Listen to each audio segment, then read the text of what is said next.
Welcome to another episode of Complete Developer Podcast, the podcast by coders for coders about all aspects of creating your best life as a developer. I'm Will, the accomplished developer, author, and software architect. And I'm Beej, the journeyman developer sharing my journey in development. Complete Developer Podcast is supported by listeners like you. We are now on Patreon at www.patreon.com/Complete Developer Podcast. Whether you are a manager, team lead, or executive, you will lead several different types of people during your time in leadership. From the too reliant who comes to you for everything, to the grizzled veteran who has been coding longer than you've owned a computer, understanding team dynamics is important. It can be difficult to know how to motivate and lead all the types of people on your team. In this episode, we talk about a few of the different types of people you will lead, describing each one and discussing the best strategies to lead them. But before we get started, Will, what have you been leading lately? Well, I don't know about leading anything, but next week is our team week. And that's when we get to pick our projects that we're going to work on for a week to improve workflow and those kind of things. Oh, that's cool. We got our similar thing to that. We call it Lab Week is the same week. That's hilarious. Yeah. And at one point we were trying to do that once a quarter, but now it's kind of not happening as much. I hope it goes back up. But I'm actually going to be studying for the AWS Certified Cloud Practitioner exam. So I'm trying to line up all my material, and I'll have to go physically and take a test for this. So yeah, but it is like a continuing education thing that I really need to do anyway. So yeah, so that's what I'm doing. So you said yours is this next week too? Yeah, that's kind of funny. You do any certs, or you doing coding? I guess you probably got to do more coding stuff at this point, right? Actually, I might work on some more documentation. We're starting a new project, and I've realized the lack of documents on how to do certain things that we only do very rarely. So I think I'm going to work on that. There is an Azure certified developer, but it's a really big one that I've been slowly working on. So I'll probably chip away at that some too. Yeah, mine's like the introductory level, and then the next one is the bigger one. Yeah, this is the big one, and I've just been sort of slowly chipping away at it. So yeah, I'll probably do that. In my fun news, I ran for 2.5 miles the other day without walking. That's the farthest I have run at one time. I know earlier this year I talked about completing a 5K, but I did walk probably about a mile or so of that 5K. I think at that point in time, I was running about 1.5 miles to 1.75 miles, and then I'd stop and walk a bit, and then I'd run some and walk some and run some. This time I was, what I've been doing, I was just set the treadmill to 30 minutes, and I run about a 12-minute mile. And so, yeah. So I've been doing 1.5 miles and then walking a little bit and then running another 0.5 mile and then walking a little bit. I was like, I'm going to push myself. I'm going to run the full 2 miles. So I get to 2 miles, and that's 24 minutes. And I look down and it's like, oh, hey, I got 6 minutes left to get the full 30. I can just run this. Like, I don't have to stop and walk. And so I did. It was kind of exciting. So nice. Saving money is hard, especially when you're trying to learn new things at the same time. True. Lucas Casadas is a fee-only certified financial planner. He owns and runs Level Up Financial Planning virtually out of Fort Collins, Colorado. Yeah, just like us here at Complete Developer Podcast, his focus is on helping you to not only establish a plan for your future financial growth, but also to take action so that you can create the best version of your life. Guys, investing in financial planning services really comes down to whether or not you can improve your finances. With the help of Level Up, the compounding impact of making better financial decisions will easily pay for itself.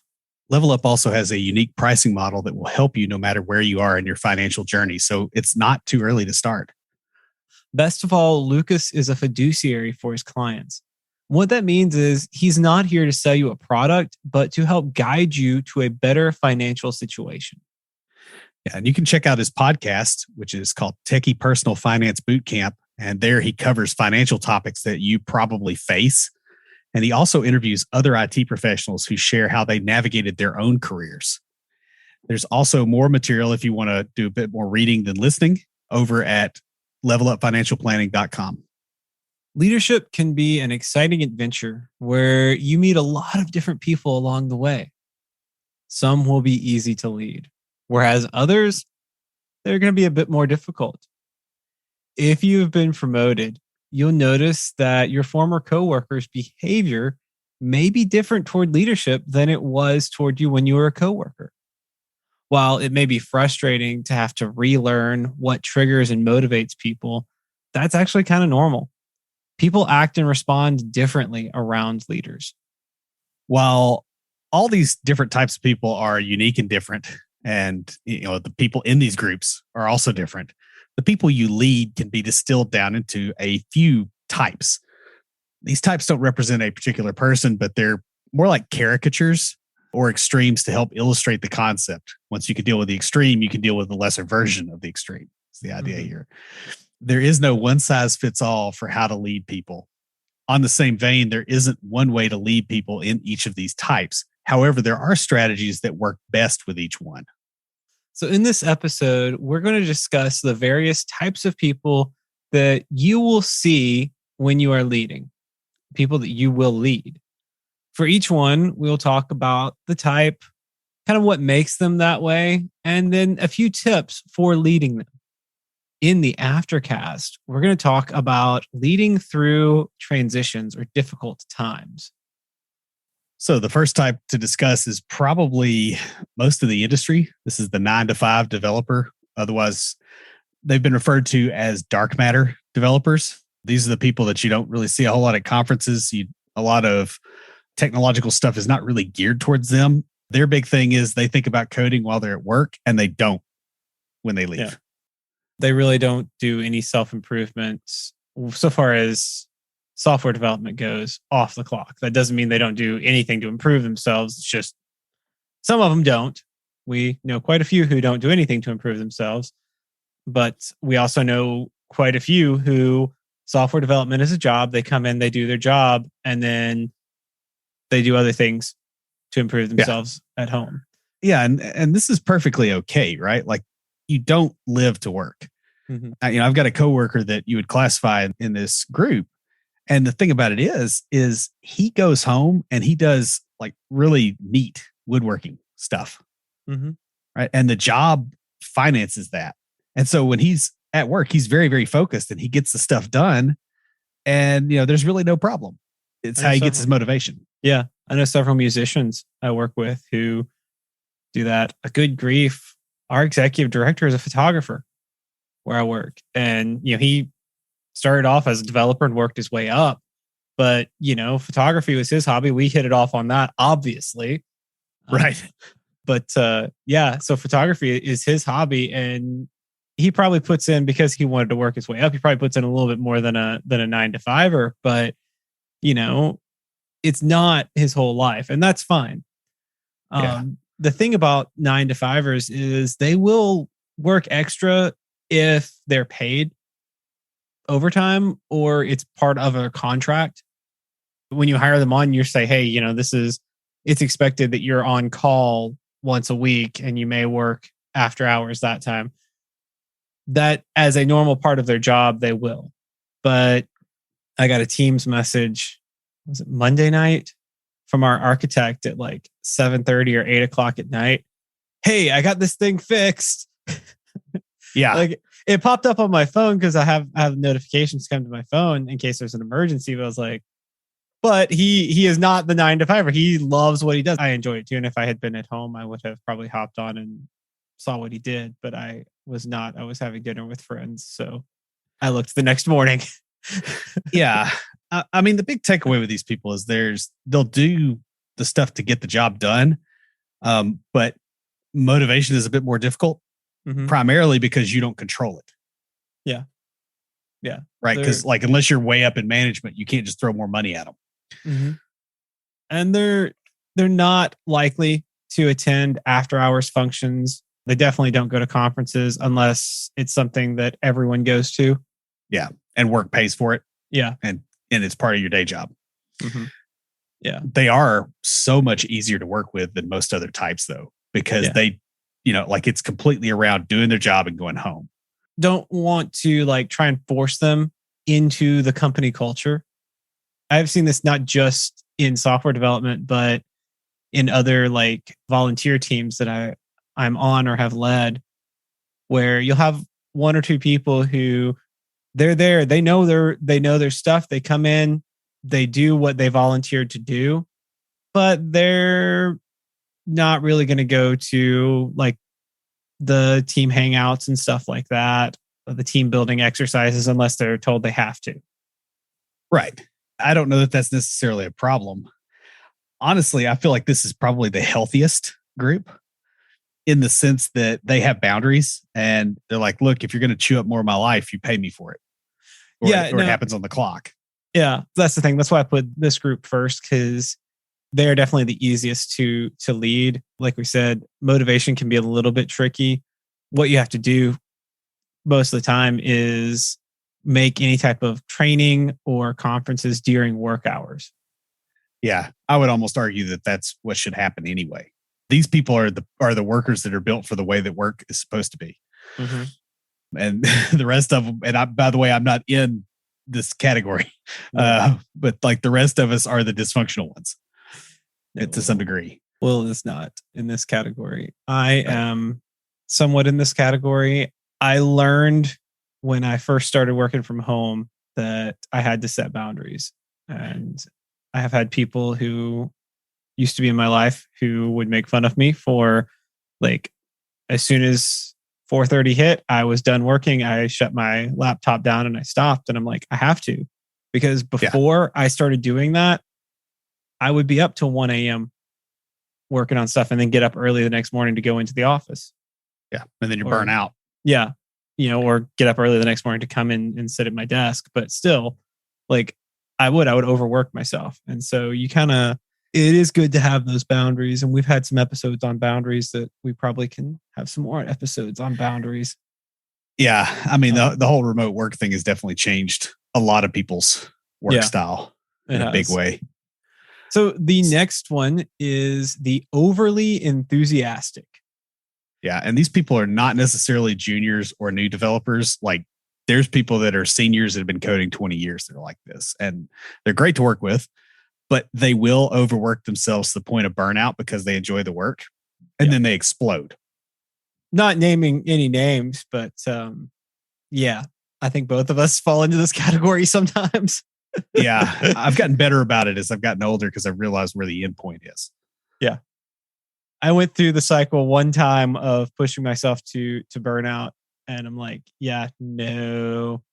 Honestly, I think it was because of having this podcast, and like when I was going through that, we had a lot of episodes on that kind of stuff and learning, hey, this is not healthy and it's going to cause me to not be able to do my job. One of the things that the overly enthusiastic tend to do is they will overestimate their own skill at coding. And not all of them are bad about this, but they can be because, and it's not just their skill, but how much they can take on, how much they can handle, their workload. They'll overestimate their own abilities in those sense. So they may take on stories, cards, tasks, however you have it laid out, that are too difficult because they want the challenge. They may take it on in an area where they're not familiar because they want to learn about it. Or they may just take on more than they can handle because they think they can do all of it. Or they enjoy it enough that they think they can get away with it. Yeah. Which is really what gets them. Yeah. They also either rarely ask for help or they do it all the time. Mm-hmm. It kind of depends on how awkward they feel about, reaching out for help. But yeah, this is definitely something that when I've been like this, the first one really applies. I don't remember a whole lot of times of constantly asking for help, but I do remember times of just banging my head against a wall for 2 weeks. It kind of depends on if you're taking on a task that's just a little too difficult versus working in an area where you're not of the code where you're not familiar. If I'm taking on a task that's too difficult, I don't do this now. I've learned like, all right, how much to bang my head against the wall before asking for help. I probably still do it a little too much, but too difficult tended for me to be when I would not ask for help. Unfamiliarity is when I would ask for too much help a lot of times. So that's sort of like, for me, it was a matter of what I was doing. These people can be a little bit difficult to lead, partially because they're self-led. Yeah. In a lot of respects, and you don't want to discourage their growth mindset. That's definitely been feedback that I've gotten from multiple managers over the years when I've, frankly been a little too enthusiastic, is I really like your growth mindset, but yeah. And if you find yourself saying that, that's probably one of these people. Yeah. What you need to do is help them to be realistic about their abilities, their coding abilities, their knowledge of the system, and their ability to take on work. Remember, multitasking isn't really a thing. We like to think it is, but we just trick ourselves. And that's a whole episode right in and of itself. And, the other thing too is them claiming very difficult stories. Like, you've got to back them off of that. Yeah. And so one thing that you can do as a lead, especially if you're like a team lead or a lead developer, is claim the more difficult stories for yourself. Or go, hey, I need you to look at this thing because I know you can knock it out quick, and I'm going to give this one to somebody else because that's kind of something, either that's something they need to learn or it's something they already know. You kind of got to dodge them through the maze so that they don't grab the tough stuff. You also need to enforce breaks and time off. Be like, look, dude, it's the end of the day. You're done. Like, we'll see you in the morning, but do not stay here till 8 o'clock at night trying to fix this.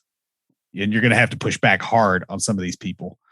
I have told some of my, one of my juniors, especially, like he'd been working on something for a while and had gotten pretty stuck, and I'd worked with him on it. We were both kind of like trying to figure it out, and we realized it was a little bit out of our control, and we needed to get the architect in because it was like we didn't even have permission to get to a certain area. So I just told him it was, I don't know, like 2:30, 3 o'clock, and he gets off around 4:30. I was like, man, just take the rest of the day, take an hour or so, consider it like training time to like just reset yourself, come back refreshed tomorrow and ready to tackle it, but just relax. And he's like, really? I'm like, yeah, I'll talk to upper management and be like, hey, I told him to do this as sort of just because he's really been working hard. He never would have thought to do that or just to take it easy. He was like looking for, all right, well, now that I can't do this, what story do I need to grab? And I'm like, you've got an hour left in your day, man. Yeah. Now, to be a little bit more subtle about it, you can always get them into a hobby. Yeah. Or remind them of one they already have. Yeah. Yeah. Which is another thing. Speaking of people who get reminded of things, as I did this morning, we had a extended discussion about Fox Pro. The grizzled veteran is another archetype of developers that you will deal with. Generally speaking, they have more coding experience than you. Otherwise, you wouldn't consider them a grizzled veteran. Although at some point, you also look at the people that don't have as much experience as you, and you're like, yeah, you've been around a while too. That's true. That's true. With this, so far as like the way we're discussing them as people you lead, this is the type of developer who has a lot more experience than you. And there's several types here within this, kind of several types of veterans and several reasons why you are leading someone with more experience than you. The first one is they're just waiting for retirement. They just got a job it's good paying. They don't have to worry about any leadership stuff, and they're just coasting. Or if they work for like a government entity or a very large company and they've been there for a while, they may just be riding out till they can get their pension. Yeah. And by riding out, it doesn't mean not working. A lot of times it means you're maintaining older systems that are kind of fairly stable. And so it's not frenetic all the time. Yeah. When I say riding out, I mean, they're not looking to get promoted. They're not looking to lead a team. They're not looking to move up. They're happy where they are to complete their career at that level. Those are some of the more easy ones to work with because a lot of times they're still interested in coding. That's why they're still doing it. at this point in their career. And It's their different priorities is really what it comes down to. I Mm-hmm. mean, honestly, it's sort of like a 9-to-5 developer in a lot of respects. It's just they're way better. Mm-hmm. And they may have been overly enthusiastic when they were younger. Yeah. And, it's like, hey, like I've got other stuff. I got grandkids or whatever. I'm not working till 2 a.m. Oh, yeah. Yeah. And they've probably had the experience also that doesn't help them, which is part of how you get grizzled. Another thing about them is they tend to know more than you do. So that's a different type of veteran. There's the knows more than you type of veteran versus the waiting for retirement type of veteran.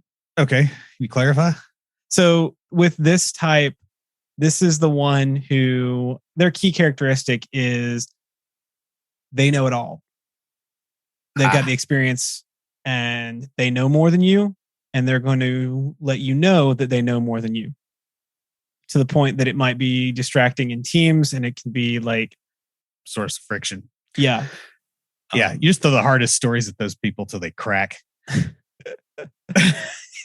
Like that's what you do with anybody that thinks they know too much. Yeah. Just no. Then there's the never promoted. These are the ones who very likely because of their personality. Occasionally it will be because they chose not to go into a leadership or anything like that, like lead a team. But most times it is because of their personality that they just they made it to senior developer and never passed. Well, a lot of them, they like the isolation, so they're not motivated to get promoted either, which is the next one. They chose not to be in leadership. I've got friends that have been put in managerial positions and they do it for a little while and then they swear they're never going to do it again. Mm-hmm. And I completely understand that. Yep. We had a meeting recently because they're kind of changing up some stuff, because for a lot of places, the only way to move up was to move into management. We've had those discussions as well. So to keep good people, they were creating management roles like that didn't have any direct reports, just so they could be a manager and get the pay increase. And it was like, this is bad business. And so we're making some changes so that there's actually a tech path and a management path up, which I think is a really brilliant idea. My role is a little bit of a blend, so I'm curious. But it was really funny because our director used me as an example when he was telling us about, because this is way high up coming down, but he was telling our team about it and used me as the example. And he's like, let's say, for example, that BJ wants to go into management. He goes into management and he decides he hates it, so he wants to come back. There's going to be a bridge back and forth between that. Of course, he says that, and he's like, and he decides it hates it, and all the other lead developers are like, "Yep." Yeah, it's jarring because it's not the same criteria and the same stuff. No, it's very, very different. Yeah. And we've kind of had similar discussions where I am for the very same reasons. The other thing about grizzled veterans that I see frequently and maybe exhibit a bit is they do not respect authority a lot of times because they've seen authority misused, or they're like, okay, fire me. You'll have to hire 2 people to replace me. Yeah. If you can find them. Right. So with them, you'll want to use more influence than authority. So we had the April 1st episode about leading with influence. Another thing you can do for them is to get them involved in mentoring and leading other people. So not necessarily at a managerial level, but at the level of, hey, here's how you make your code better. Here's how you improve your PRs. Here's learning some older tech, whatever. That one, for one thing, it'll also help you figure out whether they are suitable for management or not, or, why they're not potentially if they haven't ever been. Yeah. Another thing you can do is to ask for their advice when you're making decisions. And you should be. Yeah. Yeah, because that's the people that know stuff that you don't, and they may have a different take on it or just a different approach, just because we concentrate on the things that work really well right now, but the stuff that worked well in the 90s still works in a lot of cases, and it may be a better option. Now, you should also be ready to explain the decisions you make and why you made them, because you will see this with veteran developers sometimes. they don't like the way you did it because that's not the way they've done it all this time. And so like if you're introducing something like dependency injection, you kind of have to show them why you're doing that. So next is the actually, as I push my glasses up my nose. Yeah. This one thinks they know everything, whether or not they have the experience to back that up. Yeah. And I'll tell you personally, this is my least favorite type to work with. And if I'm ever in a hiring position, I try to filter these people out. Like if it's a choice between somebody that failed a background screening and actually, I will get the former drug addict every time. Or the current drug addict, honestly. I really can't stand working with these kind of people. Like, you know a little bit about everything or you got a perspective and you've read. But this is more like they undermine authority in the guise of being helpful. And it's more about how much of a good and smart boy I am. Yeah. Yeah. It's an attention seeking thing. It's, hey, look at me. Look at how great I am. And honestly, dude, you and I have both been guilty of doing this on occasion. Yeah. And it's a tendency I think everybody has at some level, but it's something that you do not want as a major part of your career personality because it will destroy your team. It does. Yes. The actually personality, I should say, does not respect their leader's position or their leader's intellect. They may not realize they don't respect them. They may think they do, and they may think they're being helpful, but deep down, they really don't. I had a senior dev actually kind of pull me aside at my first job out of college and go, hey, I understand you're trying to help, but this doesn't help. Like you don't have to offer a solution every time. Yeah. You know, that something comes up. Just chill out. You're a junior. You're very green. Calm down. Yeah. You'd be surprised how often not offering a solution is the best thing to do until they come and ask you. And then you're like, you solve the problem in like 2 minutes. And it makes you look, I mean, part of the deal is, you obviously have time to think about the problem a little bit more before they come to you. If you do that, The other thing is they're already exasperated with the problem by the time they come to you so that you look even better. Yeah. And a lot of times you're also not going to be stuck as the one solving it if you didn't pipe up first thing. So like, there's no advantage to it. Like it's really, it's bad tactics. Oh, it really is. It really is. And as a leader, you shouldn't be doing this either because you need to let your people try and figure things out on their own. That's the hardest thing, especially when you see somebody flailing. Like if you're on a call with them and you're watching them click around with their mouse when they could be using keyboard shortcuts. That's the one that just wrecks me. I'm like, can't stand it. Oh yeah. Yeah. Oh yeah. Now with the actuallys, unless you are absolutely certain of what you like, you wrote the research paper on it, level certain, don't address their actually. Yeah. Like don't give them credit. Unless you can just absolutely put them in their place with it, don't address it. Yeah. Never do a small hurt to an opponent. Yeah. Instead, cut it off and tell them, hey, right now's not a good time. Why don't you tell me about that later privately? And that way they're not getting that attention seeking. And you can kind of see, hey, is it just attention seeking behavior or do they really think they're being helpful? If they really do have a good idea and they really are trying to be helpful, you want that, but you don't want it in that attention seeking fashion. So you got to curb that side of it. And by saying, hey, you and I can talk about this privately later and you can tell me what you're thinking, that gives them that outlet, especially if they really do have a good idea. The next category is the overly compliant. These are people who think that the ideal employee always agrees. Honestly, that's not true because anytime you're in a managerial position, you're going to be wrong some percentage of the time. And somebody that always agrees, just rubber stamped your mistake. Yeah. The overly compliant, they don't want to think for themselves because it's easier not to. There's a policy for it. This is the way it's done, so I don't have to think about it. I just do the way it's supposed to be done. Honestly, this can hinder them a lot. If there is no set standard, first of all, they can't perform. And they'll go looking for a standard that may or may not provide value for the rest of the team. Mm-hmm. Yeah, they'll go looking for like industry standards or what other people are doing. Or they'll copy and paste code. Yeah. Yeah. as leaders, we need to help them gain confidence in themselves and their abilities. Yeah. And that's a big one because this does kind of come out of confidence. It also comes out of a bit of a fear of pushing back. Like they've had some kind of something has happened that's made them like this, right?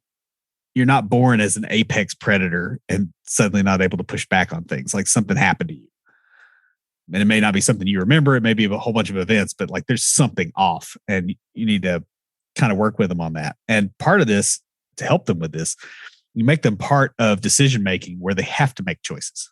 And the best part of that is when they make a bad choice and they realize it after the fact and they get that complete panic pucker factor and then nothing happens. Yep. Because everybody's like, yep, we screw up too. It's fine. And getting somebody to that point is glorious once they get there. I have honestly wanted to tell a junior developer to do something that would purposely, and I have not, but that would purposely break like the dev server or something just to get them over that fear. It's like the chaos monkey thing, but for people. Yes. Yeah, it really is. All right. So the next one is the too reliant. And I put these together because they rhyme, the overly compliant and the too reliant. Sorry, a little poetry in there for y'all. Yeah, he's a poet and does know it. Whatever. So anyway, the big thing with these people is they can't do things on their own. And they're very similar to the overly compliant, except the compliant needs standards. They need like, this is the way we do it. They can go off and do things on their own as long as they know, okay, this is how it's done. These are the rules to follow. The overly or the too reliant, they just can't do things on their own. They're going to ask for help, even on the simplest tasks that they've done before. And, the real deal here is they lack confidence in their own ability to code or perform whatever their other duties are. And as leaders, our job is to help boost their confidence by having them do work on their own. Especially stuff that slightly pushes them. Yeah. I mean, the thing is when they ask for help, you don't deny them help, but you help a little and then you leave. Right? You don't want to stick around and enable this because you want to break that. It's a codependent relationship is essentially what this is. It is. And you want to help them get past like that inertia and get them started and then go, all right, well, hey, I've got this other meeting to go to. Or like I was talking to one of the other lead developers, honestly, about this particular type. Actually, that conversation is what led to this outline. He was saying, he's like, yeah, back when we were in the office, what he would do with the junior developers he was leading, he would sit down with them. They would get a conference room or he'd go over to their desk. He'd sit down with them and they'd work for 15, 20 minutes. He'd get them started, get them past that initial, I don't know what to do, and get them thinking well, you know this. And they'd be like, I need to go to the bathroom. I'll be right back. You keep working on it and show me how much you got when I get back. And he'd go away for 30, 45 minutes, maybe an hour, and then come back and check on them. And they'd just be like, he said it took a couple of times, but they'd be going. And then slowly over time, they stopped asking for help as much. Yeah. And they ask for help on chunkier things more than anything. Yeah. And, setting the expectation that you expect them to figure out the rest helps with that as well. Like they need to know that, hey, you're not going to be there the entire time. And you also kind of want to time box this stuff because if you don't, they will pepper you with questions all day long and you will get nothing done on your own stuff. So you set regular times, for pairing sessions where they can actually ask you questions and you can give feedback. The next one is the too independent. And this is the type that never asks for help, even when they are completely lost. This is Will. No, I'm just kidding, Will. No, I'll ask for help real quick when I get lost. No, this is actually kind of similar to the overly enthusiastic, but without the overwork to burnout. Like these guys, they don't want to ask for help, even when they have no idea where they are, but they're not like, they're going to have good work boundaries. still. They're not going to overwork themselves on it. They might beat their head against the wall during work hours for 8 hours a day, and then they'll go which home. Burns you out eventually too. Yeah, it's a slower burn, but yeah, it's a slow cooker basically instead of yeah. It's Indian curry, not Thai curry. Yeah, there you go. It's kind of you burn more, but it takes a while before it gets you. Yeah. Yeah. Sorry, I had some Friday, and it was way too hot. Not very smart. I'll wait a couple weeks before I do that again. They also tend to be kind of embarrassed / self-abased, so they're afraid to ask for help because of what you might think of them for asking for help. Yeah. And a lot of times you'll see this in mid-level developers. Actually, I think this was one of the mid-level mistakes or something about like similar to this was one of them in the episode that we did on that. So yeah, this is the too independent. It tends to happen. Well, there's two times it tends to happen when you have someone who's too reliant as a junior developer and they start gaining that confidence and then they don't want to be overly reliant. So they swing too far the other way. Or you have someone who's a good junior. They know when to ask and when not to, but they get promoted or they get a little bit more responsibility. And then they're like, well, I should know this already. I don't know this. And they don't want to ask for help. But a lot of times by the time you get to senior, you're like, you know what? I don't know everything and I'm not going to pretend to know everything. So if I don't know it, I'm going to ask for help. Yeah. I tell my team on the regular that we're all bozos on this bus. And the sooner you learn that, the easier everything is. Yeah. From a leadership perspective, we need to take the initiative as leaders and schedule time for help. Because I have one of my developers, he's not full on too independent, but he is pretty independent and he will bang his head against the wall a little bit longer than I think he should before asking for help. So what I've done with them is I just have regular pair sessions. And you can do those like in a way that doesn't necessarily make them feel bad. You go, hey, I'm jumping in on this story too. Let's work on, I'll work on it for an hour, then you work on it for an hour and I'll watch and just actually like trade up like that. Yeah. And you can teach them so much and they think that they're helping you, but you're actually helping them. Mm-hmm. And so nobody's ego gets bruised and they get the growth out of it, which is kind of where you're trying to get. And, you should also be encouraging them to ask questions, even little piddly stuff like what key combination did you use to do that? Honestly, you want to create an environment where it is safe and normal. And I hate to use the term safe space because I don't think that really applies here, but where they feel comfortable and it's normal. Normalized. Well, it's a space that they own part of, right? So they have like proprietary interest in making it better. Yeah. Yeah. But basically you want to normalize asking for help. And I do this with my team by like, I will purposefully take on stuff that I know is a little bit beyond me, or it's like, this is something I'm going to have to ask our architect for because I don't have permissions to do it, or I've not ever done it before. Benefit of being new. I've not done this before. Let me ask for help. But what I'll do is I will wait until I've got my juniors on with me, and then I'll ask for help so that they see that and see, hey, it's okay. Even our lead developer has to ask for help sometimes. So lead by example, lead by following too. Going back to the leadership stuff. The next category is also a lot of fun. That is the unreliable. These people are late or they don't show up at all. Sometimes where they're not paying attention, they drop the ball. There's a lot of different personality types in this constellation. Yeah. This is the way to put that. They tend to either be very, very good at their job or related to someone pretty high up, like the owner. Yeah. They miss meetings on the regular or they're late to meetings also, which I've learned with that. You just go ahead without them. So whereas the previous types, we've talked about some of them not respecting you as their leader. This type doesn't respect you nor the job. Yeah, and they don't really respect themselves either. No. Now, the thing is, there may be something else going on in their lives.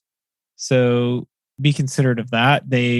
Especially if this is a case of someone who was reliable and has either slowly stopped being as reliable or has suddenly become unreliable. it is most likely some external factor that's affecting them. Or they just got burnt out. Yeah. Honestly. Which I would consider an external factor. Yeah. I'm just thinking if they're overly enthusiastic, this is one of the ways that I've seen them burn out in the past. That's true. And, having other stuff going on in life, you do have to address it, right? Even if it is something that's not something you want to be in the middle of. So you don't address what's going on in their life. You address the fact you address the problem. You address the fact that they're being unreliable. You just need to directly address that. Yeah. And just be like, unless you're like really tight with them, I guess is probably the way I would put it. Like sometimes, it'd be like, hey, I know you're going through a divorce, man. You can still be a human being, I guess is kind of where I would go with that. But you do kind of need to figure out what is going on. Yeah.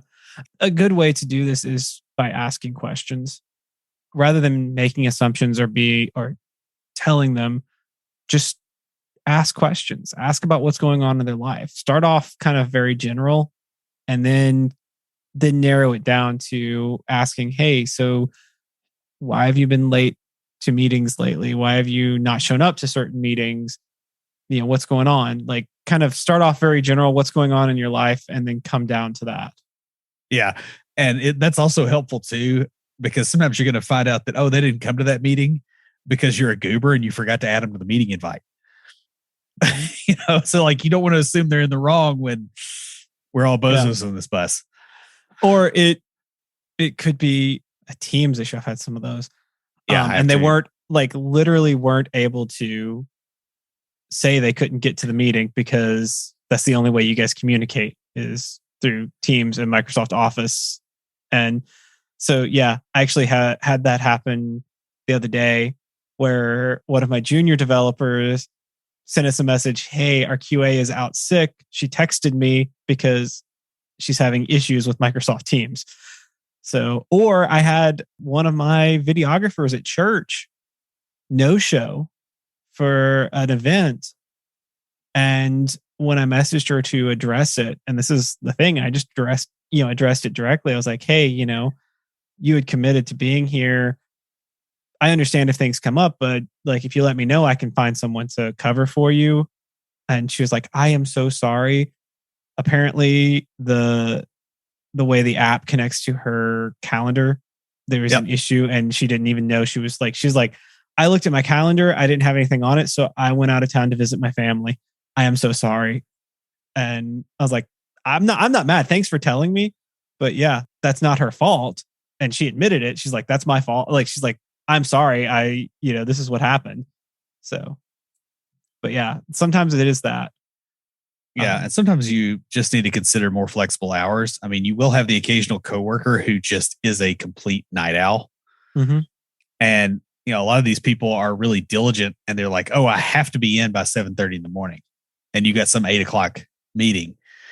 Maybe you need to move that meeting where it's a little bit later in the day and they don't feel compelled to come in when they're really not effective anyway. Yeah. Like shifting the schedule helps a lot. Mm-hmm. So, speaking of that, our final type is the overcommitted. And the interesting thing about this is these are typically the 9 to 5 type developers, but they've got too much going on outside of work. So it may be too many hobbies. They may have a side gig that's interfering, a new relationship, the end of a relationship. I mean, been through that. A new child, have not been through that. That one's hard. But the big way this manifests is they're not fully present at work. They're easily distracted by what's going on in life outside of work. At a previous employer, they talked about a guy that had been there before me, and he was going through a really nasty divorce. And the guy would just go in the janitorial closet and cry. Yeah. During the workday, a couple times a day for months. Mm-hmm. And that happens. They may be tired a lot and not able to focus because they're staying up too late doing other things. I mean, it could be just video games, to be honest with you guys. I've known people who have too. Of course, that seems like it's a big one, honestly. I have a good friend who literally will take a long weekend when new games come out so she can just... I got a friend that does that too. And that's her way of I know I'm going to be distracted. So why not just address it directly and go, hey, I'm just going to take the time off. That's her vacation time. Is to play video games. And she loves it. She's super introverted and that makes her happy. So another thing they may do is they may bring up things going on in their personal life too often to the point that it's distracting others as well. And leadership in these cases, they need to help them stay focused on work during work hours, or you got to let them go, right? Because they'll sink your whole team if you don't. Most important is to not get sucked into a conversation about their non-work life, at least on the clock. Maybe, hey, you're good friends and you have a conversation, but like that's a separate thing. It's very clear when you've both stepped over that boundary and it doesn't happen on the clock. And it's on you as the leader to enforce that boundary gently, because they're already not enforcing one. Yeah. I mean, you kind of have to help them develop those boundaries. You want to gently but firmly redirect them back to work topics, and watch for them taking too many breaks or spending too much downtime. I know you have told the story about a coworker who was bragging about walking 6 miles. Yeah, 2:00 in the afternoon when he came in at like 9:30 in the morning. And he walks slow. I mean, like I think I could probably walk 6 miles in the middle of the day and get away with it because I flat out haul, but not this dude. And there was definitely some stuff going on then. And, he would also take a lot of breaks, just like, oh, I'm going to go stretch my legs. I'm going to go talk to other people. Like you do have to kind of pay attention to that sort of stuff. A lot of times it can indicate, other issues. And when it's necessary, you have to directly address the behavior or directly address the behavior, not address it. You're not making a pointer to it. I guess it's more of a handle because it's a pointer to a pointer, right? Yeah. Just leave that in. It's fine. Yeah, that's good. That's good. Now, what they do off the clock is their business. Like you really don't have control over it. And if your company thinks you do, because there are some companies, even here where we live, I'm not going to name them, but yeah, who think they can control what you do off the clock. And like how you conduct yourself, whether you have facial hair, all kinds of fun stuff. Yeah. So no, we can't control what our employees do when they're not on the clock and stuff like that. But how that affects their work is company business. If it affects their work. I mean, I've seen people that like they could just be in the most miserable situation and they're more productive. And you're like, as a fellow human being, I don't want them to be miserable, but like, can I address that as a manager because they're ticked off and they're just crushing it? Yeah. Right now. Now, when they burn out, as they inevitably do, I can say something, but before that, it's hard to get in there. So, yeah. So guys, this is definitely not a comprehensive list of all the people that you'll lead when you become a leader. These are also some very extreme examples of the types. Rarely will you lead someone who has all the characteristics of a type. Instead, it will be a more subtle presentation. As a leader, you can use this information to determine the best way to lead the individuals on your team. As you work your way toward leadership, if you're not there yet, don't be one of these people. And watch out for how your coworkers act around leadership. You may be able to help your leaders so long as you avoid the actually type. So guys, that pretty much wraps us up. Check out the Aftercast. We're going to discuss several situations that are difficult to lead through. Some transitions that might happen in your company or on your team that are difficult to lead through. For Titanfall. If you have a question or comment, please email us at neckbeards@completedeveloperpodcast.com. Our theme music is an excerpt from Stand By for Titanfall by Pure Bells, available on SoundCloud and licensed through Creative Commons. For references, show notes, and extra tips and insights, be sure to check out the website at completedeveloperpodcast.com. Help us make the show possible by supporting us on Patreon at patreon.com/completedeveloperpodcast. You'll get extras, including a weekly Aftercast where we discuss the topic of the week and bonus material with some of our patrons.